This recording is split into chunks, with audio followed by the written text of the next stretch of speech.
welcome to Sundays in Song. This week I want to share some music with you that has to do with one of my favorite hymns, How Brightly Shines the Morningstar, or in German, Wie schön leuchtet der Morgenstern. This is one of the classic epiphanic hymns, that is, a hymn that is about the Epiphany, because it uses the imagery of the star that appeared in the east to the wise men as a metaphor for Christ's light on earth.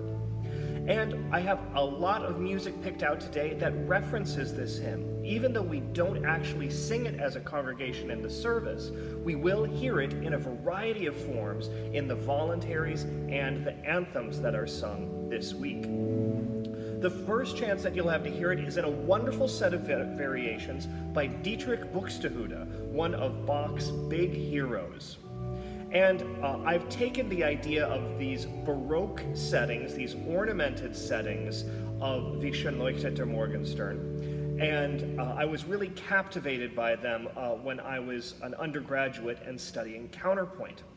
And so as a personal project, I decided to create a little double canon on Wie schön leuchtet der Morgenstern, inspired particularly by Buxtehude's set of variations. So the way that a double canon works is that it takes two different melodies and it puts them in canon. Now, to remind you what a canon is like a round where one voice states a tune and then another voice states it. So in this case, we have the tune Wie schön leuchtet der Morgenstern.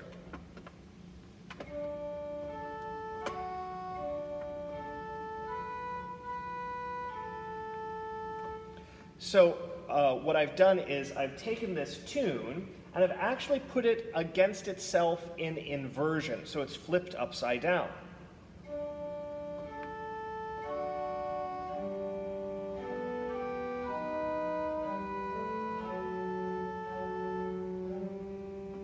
I've changed some notes chromatically here and there to make it interesting and to make some of the counterpoint work, but that's the basic structure, that's the basic bones of it.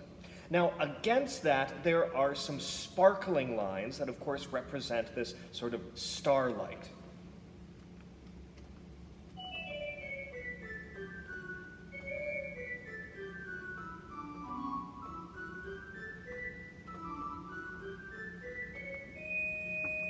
So those lines combine together, and again, those are flipped upside down. The first one is flipped upside down. So those combine together in this sort of sparkling counterpoint against the chorale tune. So this is a special kind of canon. This is a double canon, as I said, but it's also a canon by inversion.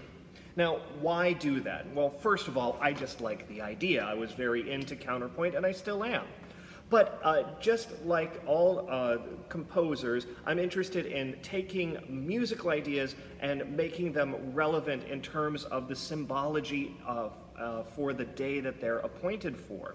So in this case, yes, this is some interesting contrapuntal work, but what I found really interesting and illuminative was this idea of taking these different lines and using them to represent not just sort of this light above, but this light coming down below.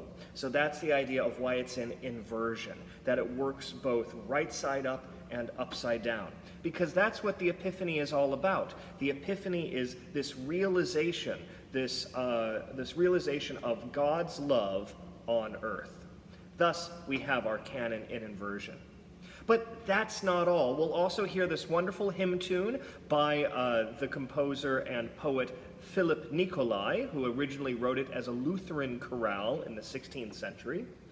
We'll hear this tune arranged as our psalm tone chant for the day, so you'll get to hear a little bit of it then, and you'll also hear it stated almost exactly in a little movement from a cantata by Felix Mendelssohn. The cantata as a whole was called Christus and was about Christ. But this specific movement of it is about the three wise men heading to Bethlehem. And we have this wonderful opening trio where the three wise men sing about searching for Jesus. And it's followed by a chorus singing, "There shall a star from Jacob come forth." And at the end, we hear this hymn tune, this epiphanic hymn tune, Wie schön leuchtet der Morgenstern. We hear that quoted exactly. And that brings our offertory anthem to the end.